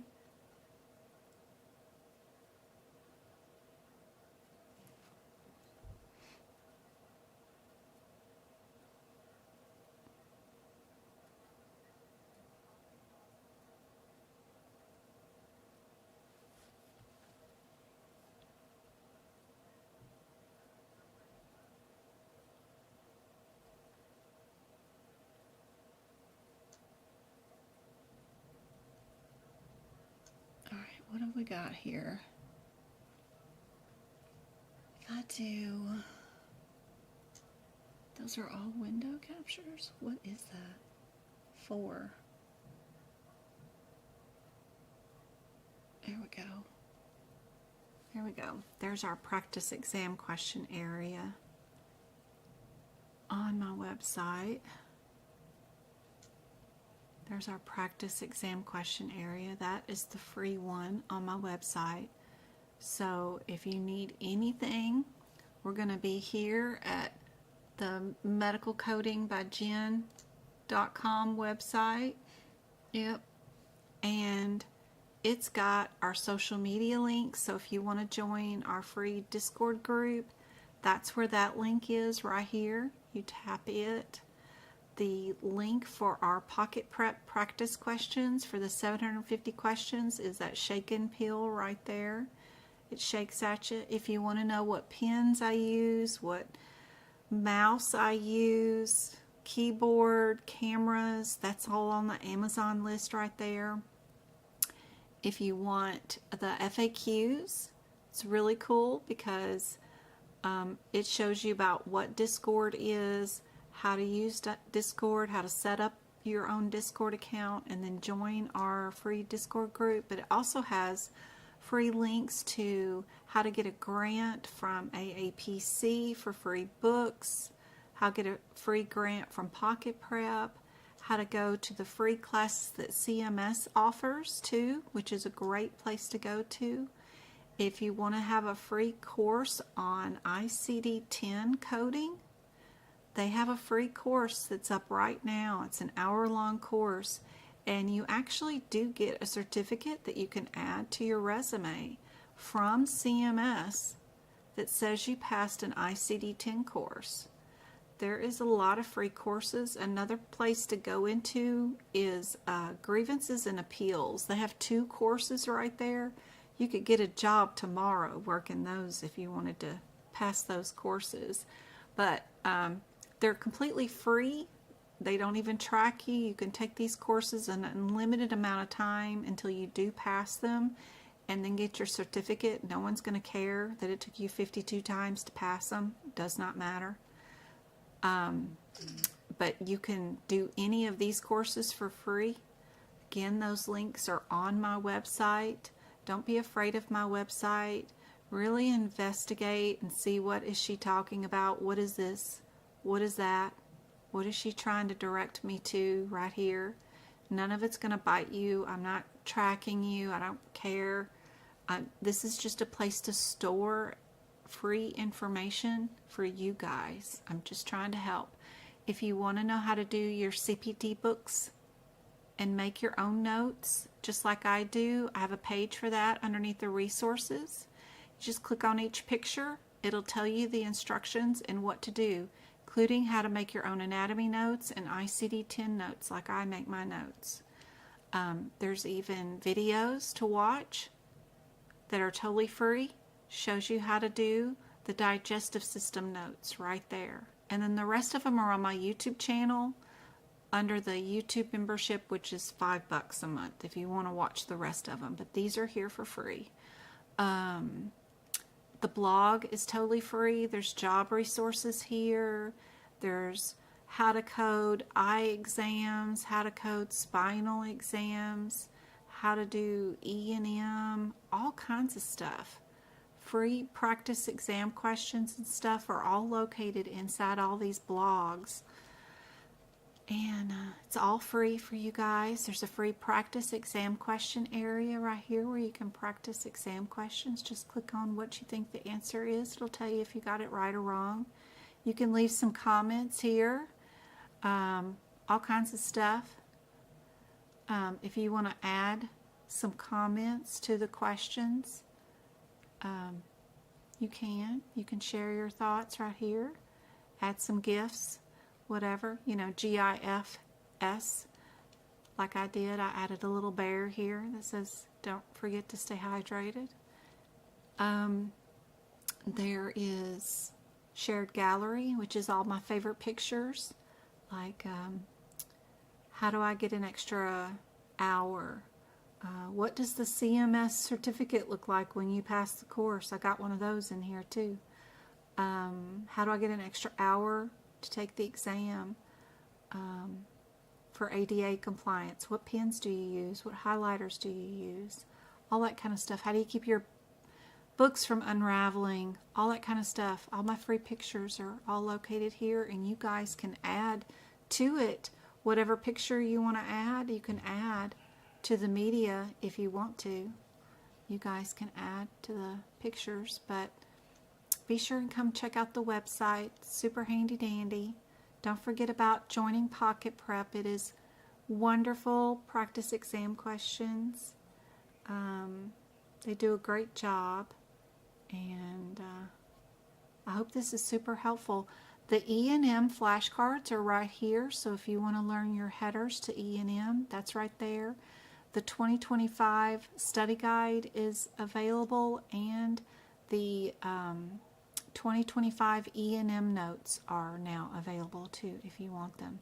We'll do 2 more hours of free live lesson on Friday. I hope to see you guys then. We'll do them again 5 o'clock Arizona time zone. We'll do 2 more hours of practice exam questions. I've got questions coming up on muscular dystrophy, it looks like. Lab and path cardiovascular, some more anatomy, E&M, and that is sepsis. Got some sepsis ones, appendix L, and some questions on integumentary too coming up. So I hope to see you on Friday. I'll go to the website and turn on the tutoring. So check that out in the next 20 minutes, and I'll have that turned back on if anybody wants to schedule one-on-one tutoring with me. I have 2 different types, 2 different levels of tutoring. So one of them's just booked to have a conversation with me, and then the other one is for me to prepare an exam for you. But I'll get those turned on, and our Sunday practical coding, yes, I'll get that turned on. I'm not ready for a duck class yet. I gotta go find some questions for those, but we'll probably start doing some more duck classes at least once a month this year, so that we can get those advanced questions taken care of. I think that'll make a big difference. I hope this was helpful, guys. I love you guys, and I will see you again on Friday, and we'll give you some more YouTube memberships away then too.